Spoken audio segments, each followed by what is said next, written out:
જીવન પર્યંત સેવા કરી. બહુ સરસ એક તમને વાત કહું.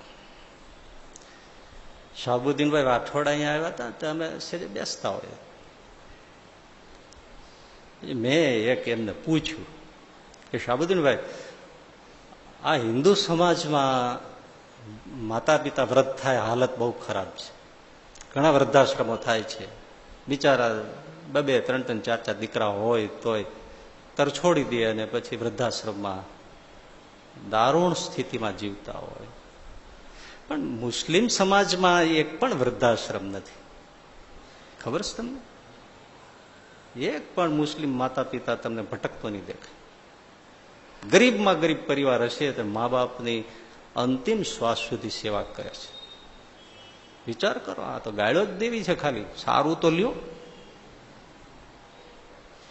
એની જે ખુદા તાલામાં વિશ્વાસ છે, બંદગીમાં શ્રદ્ધા છે, 5 નમાજ પઢવાની જે ટેક છે, કુરાન પ્રત્યે માથું તોડી નાખે એવી જે શ્રદ્ધા છે, આપણને કયા શાસ્ત્રમાં ને કઈ બાબતમાં એટલો વિશ્વાસ છે ને શ્રદ્ધા છે?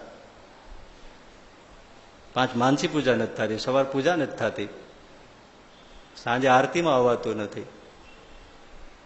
અને તમે જો 1 વાગ્યા હોય તો એ તરત ફટ બધું મૂકીને નમાજ પઢવા નીકળી જાય મુસ્લિમ બિરાદર.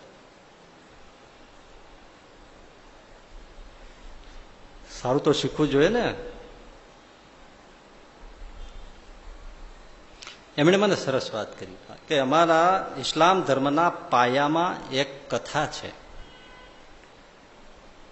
હજરત મૂસા ફર્સ્ટ ફાઉન્ડર થયા. એને એક દિવસ વિચાર આવ્યો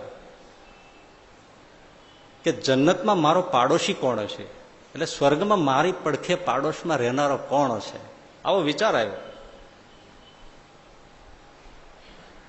પછી ઇબાદતમાં બેઠા, બંદગીમાં બેઠા, નમાજમાં, તો એને અવાજ સંભળાયો, હજરત સુન લો, જન્નત में तुम्हारा पाड़ोश में અલી મોચી હોગા. અને એ અલી મોચી એનાથી થોડે દૂર જ રહેતો હતો. એટલે આ તરત બંદગી નમાજ પૂરી કરી અને તરત જ અલી મોચીને ખોળવા નીકળ્યા. એનું ઘર મળ્યું. આ જોયું તો એક દ્રશ્ય દેખાયું.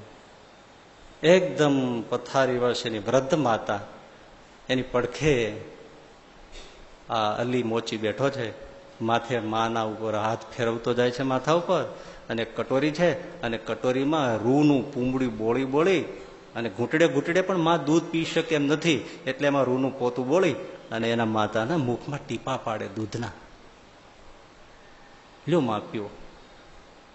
આવી રીતે એક કટોરો દૂધ પાયો. હજરત મૂસા જોયા રાખે છે. દૂધ પી લીધું. કેટલી વાર લાગી છે દૂધ પીતા, એક કટોરો.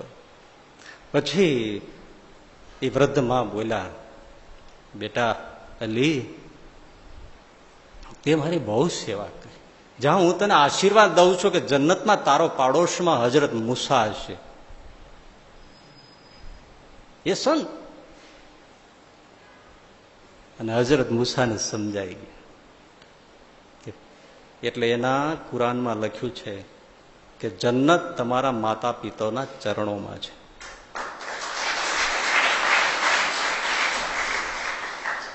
એટલે હરેક મુસ્લિમ એના માતા પિતાને પાળે પોષે છે.